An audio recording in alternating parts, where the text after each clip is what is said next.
Привет всем!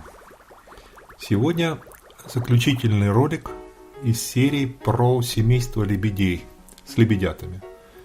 Вот видите вот эту дружную семейку. Это май месяц. В мае они привели потомство. И мы наблюдали за их жизнью и взрослением, в общем-то, практически каждый день.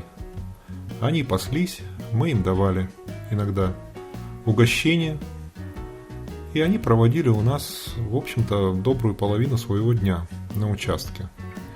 Вот видите, совсем маленькие пушистики, и потом постепенно они взрослели, и в какой-то момент, 2 недели назад, они перестали к нам приходить. Это июль месяц, вот в июле они уже такие были. И где-то 2 недели назад они перестали к нам приходить. И мы сели в лодку и решили поплавать по озеру и посмотреть, что с ними стало в итоге. Ну, вот это какой-то одинокий лебедь, который к нам приплывает в последнее время. Он без пары. Кто такой, вот точно определить не могу. Вот мы даем им хлеб как угощение. Тонкими кустками, свежий, в воде. Это абсолютно не вредно лебедям. То есть, пожалуйста, не делайте в комментариях, не повторяйте штамп неверный, предрассудок, что хлеб лебедям в принципе вреден. В принципе, он им не вреден. Я могу дать ссылки вам и на российских исследователей, и на швейцарское исследование. Хлеб, как таковой, лебедям не вреден. Пожалуйста, не занимайте мое время своими комментариями по этому поводу. Так, это у нас кошка Пуша. Ну, лодка стояла, мы были в путешествии по Дальнему Востоку. Лодка почти месяц стояла, немножко и тент грязный, и лодка такая. Потребовала некоторой уборки перед тем, как выйти в плавание. Ну, кошка Пуша, она первая. Вот. А сейчас она решает, ей выйти все-таки на пирс или за рыбой. Рыбы там полно. Вот она плавает, ее видно, и Пушка по этому поводу сомневается, что ей делать. Или вот за рыбой нырять, или все-таки выйти. Сейчас посмотрим, что она решит. С нее может всякое статься, она такая непредсказуемая. Ну, все-таки разум победил. Вот этот наш гость, он нас провожает. Мы ему дали кусочек и поплыли. Ну, погода прекрасная, это октябрь месяц. Температура воздуха 22-23, вода 18 сейчас. И мы поплыли. Но уже такая осенняя картинка, то есть уже все разноцветное. Это озеро Асяхерзее, Австрия, Каринтия. Это рядом с границей с Италией и со Словенией. До границы отсюда около 30 километров. Озеро большое, 11 километров в длину и 1600 метров в ширину.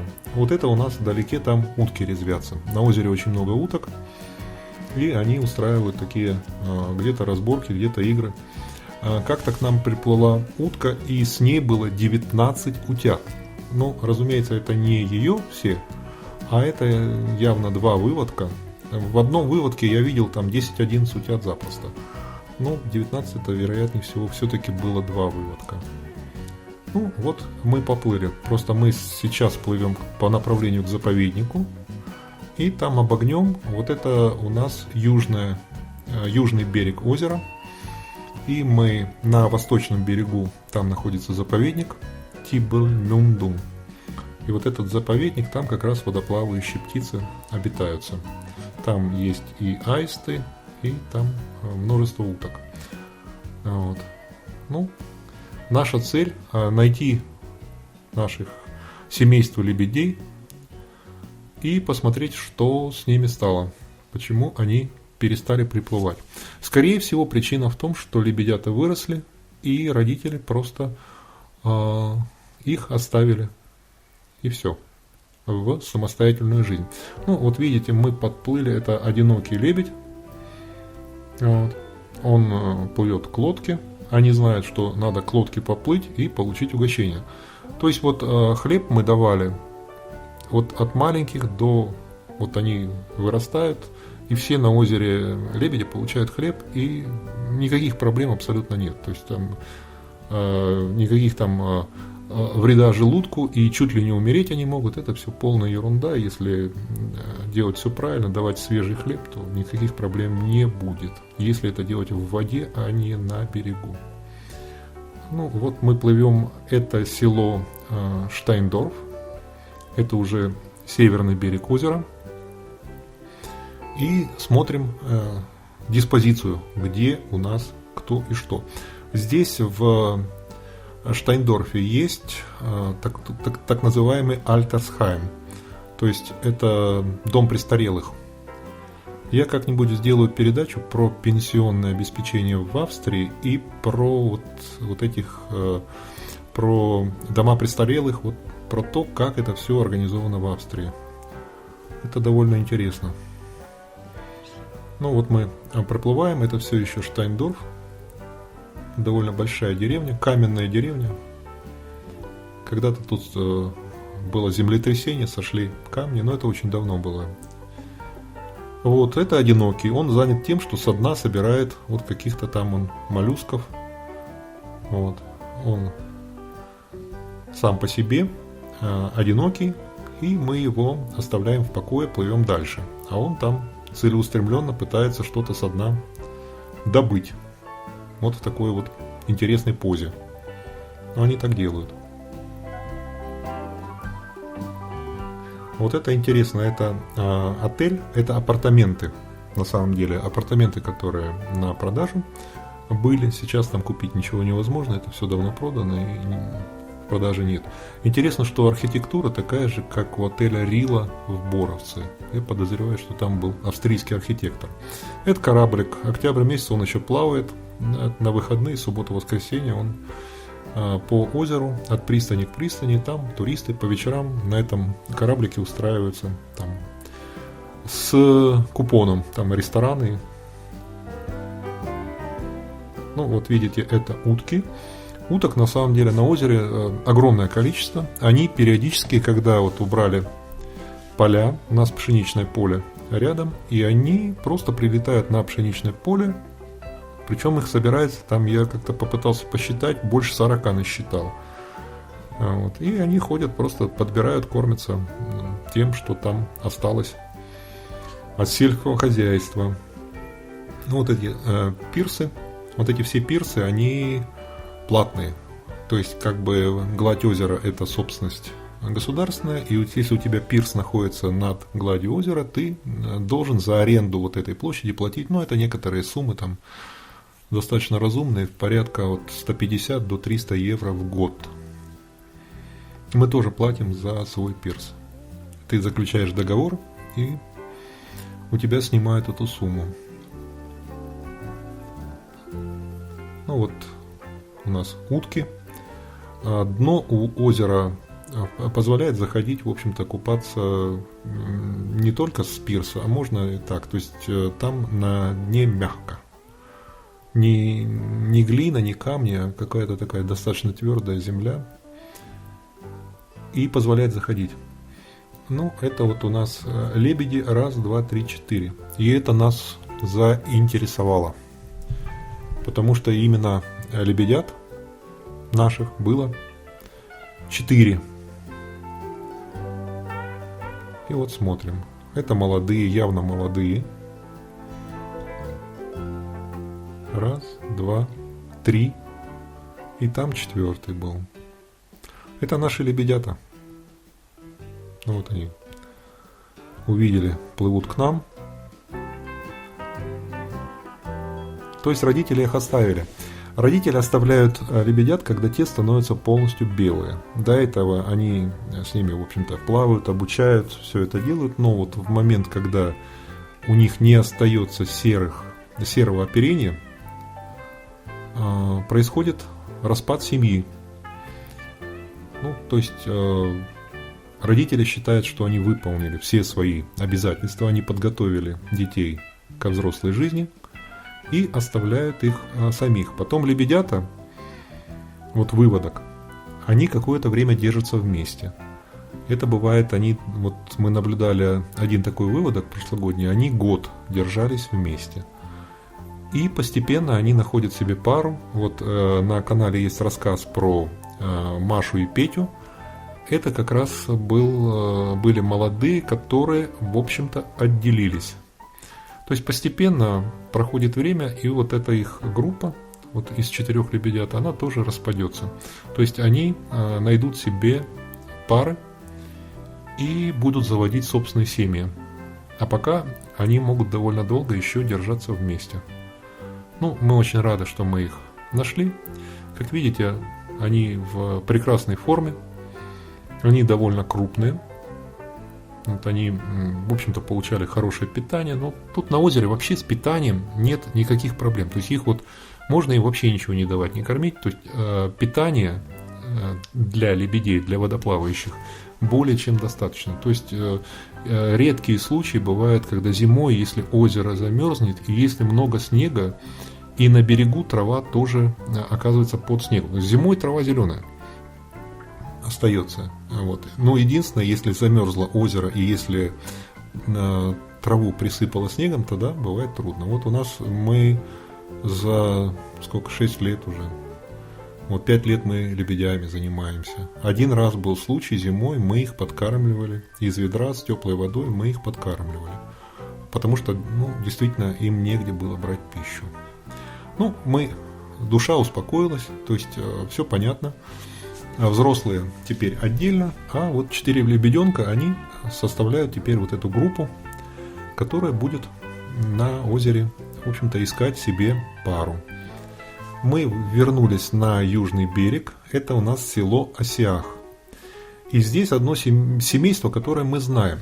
Вот смотрите, когда распалась семья, которая к нам ходила, территория освободилась.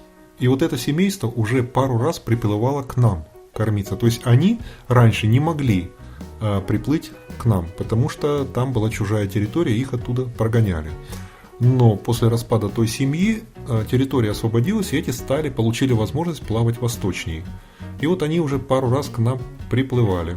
Вот у них 5 лебедят, и, как видите, они еще серые. И по возрасту они примерно на 3 недели младше, чем наши. Соответственно, им еще недели 2, может быть 2-3 недели понадобится для того, чтобы побелеть, и тоже их родители уже отпустят. То есть это случится еще в этом году.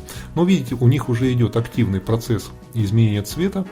Они уже не серые, они уже такие какого-то розоватого немножко цвета, светло-коричневого, и с белыми.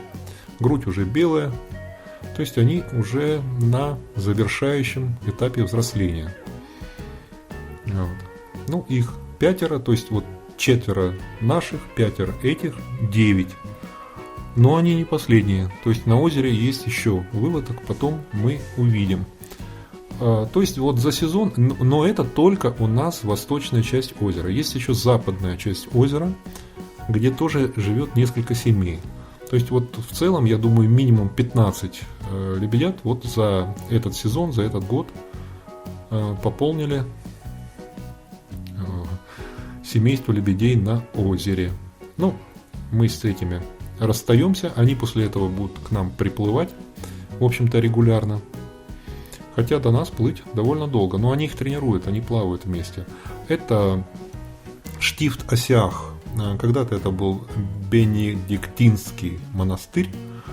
Он очень-очень старый, больше 1000 лет вот этому заведению. А сейчас это музыкальная академия. То есть там осталась католическая небольшая церковь. И там в большом здании это музыкальная академия каринтийская. Вот мы проплываем вот это село Осиах и приближаемся к нашему дому. Вот видите, тот самый лебедь, который у нас в последнее время обитается, он нас и встречает. Погода великолепная. Если заметили, озеро иногда вот здесь оно абсолютно спокойно, чуть западнее оно может начать, сказать, там ветер, рябушки. А вот это родители, это голубь и голубка. Наших лебедей звали голубь и голубка. И вот они приплывают. У меня, честно говоря, слезы навернулись на глаза, когда я их увидел. А то, что это они зашли, они прошли мимо лодки, то есть они все знали, прошли на участок, поднялись к дому. И, в общем-то, мы их угостили.